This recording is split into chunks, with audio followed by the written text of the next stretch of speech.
প্রিয় দর্শক, একটু চোখ বন্ধ করে কল্পনা করুন, কেমন হবে জাহান্নামের সেই একেবারে শেষ মানুষটি।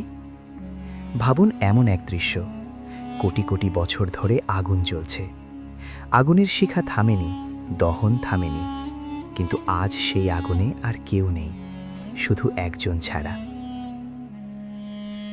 বিশাল জাহান্নাম আজ প্রায় ফাঁকা, চারদিকে নিস্তব্ধতা, আর সেই নিস্তব্ধতার মাঝে একজন মানুষ হামাগুড়ি দিচ্ছে।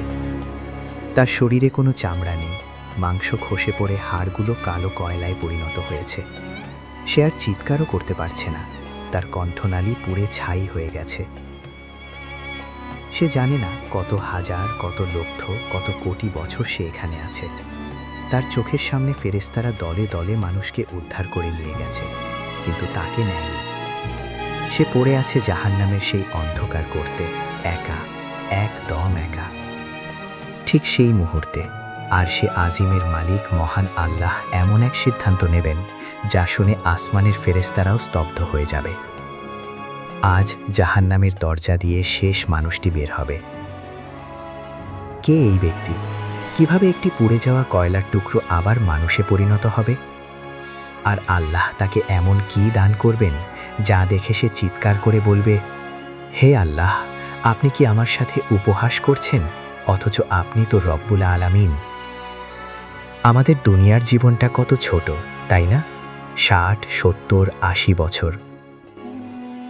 অথচ আমরা ভুলে যাই সেই অনন্তকালের কথা। আখিরাতের একদিন সমান দুনিয়ার 50,000 বছর।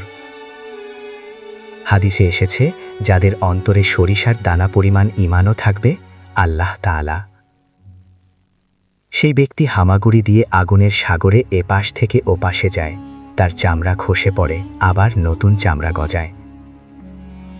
শাফায়াতের সব দরজা বন্ধ হয়ে গেছে। নবী, রাসূল, ফেরেশতা, এমনকি মুমিনরাও সুপারিশ করে তাদের পরিচিতদের নিয়ে গেছে। তখনও একজন ব্যক্তি বাকি থেকে যাবে। অবশেষে আল্লাহর অসীম রহমতে জাহান্নামের ভারী দরজাগুলো ক্যাচ ক্যাচ শব্দে খুলতে শুরু করল।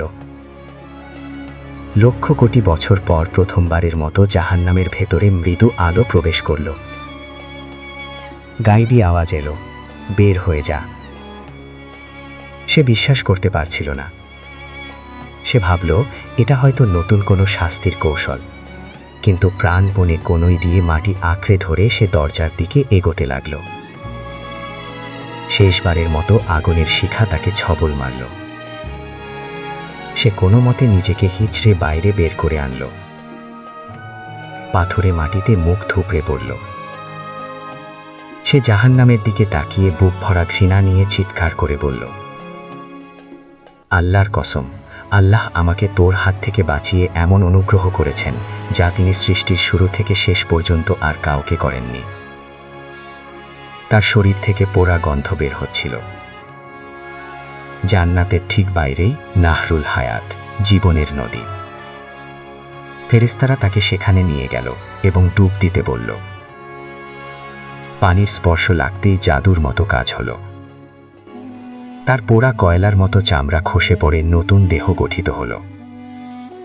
সে যখন পানি থেকে উঠে এলো, সে এক অপরূপ সুঠাম দেহের যুবক। তার বয়স 33 বছর। চেহারা পূর্ণিমার চাঁদের মতো উজ্জ্বল। সুস্থ হওয়ার পর সে বহু দূরে একটি বিশাল গাছ দেখল।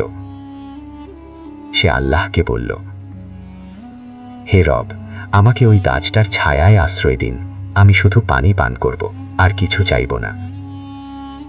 আল্লাহ তাকে মনে করিয়ে দিলেন, হে আদম সন্তান, তুমি কি আবার অন্য কিছু চাইবে না? সে ওয়াদা করল। আল্লাহ তাকে সেখানে নিলেন। কিছুক্ষণ পর সে আরো সুন্দর একটি গাছ দেখল, যার ডালপালা স্বর্ণের। সে লোভ সামলাতে না পেরে আবার চাইল। আল্লাহ তাকে তিরস্কার করে আবার সেখানে নিলেন। এরপর জান্নাতের মূল ফটকের কাছে তৃতীয় একটি গাছ দেখা গেল। সেখান থেকে জান্নাতীদের হাসির আওয়াজ, নূপুরের শব্দ, কোরআনের তেলাওয়াত ভেসে আসছিল। সে আর নিজেকে ধরে রাখতে পারল না। সে কেঁদে দিল, বলল, হে রব, আমাকে জান্নাতের দরজার কাছে নিয়ে যান। আল্লাহ তাকে দরজার কাছে নিলেন। এরপর আল্লাহ বললেন, প্রবেশ করো জান্নাতে। সে ভয়ে ভয়ে প্রবেশ করল। আল্লাহ বললেন, চাও, কি চাও তুমি? সে তার মনের সব আশা ব্যক্ত করল।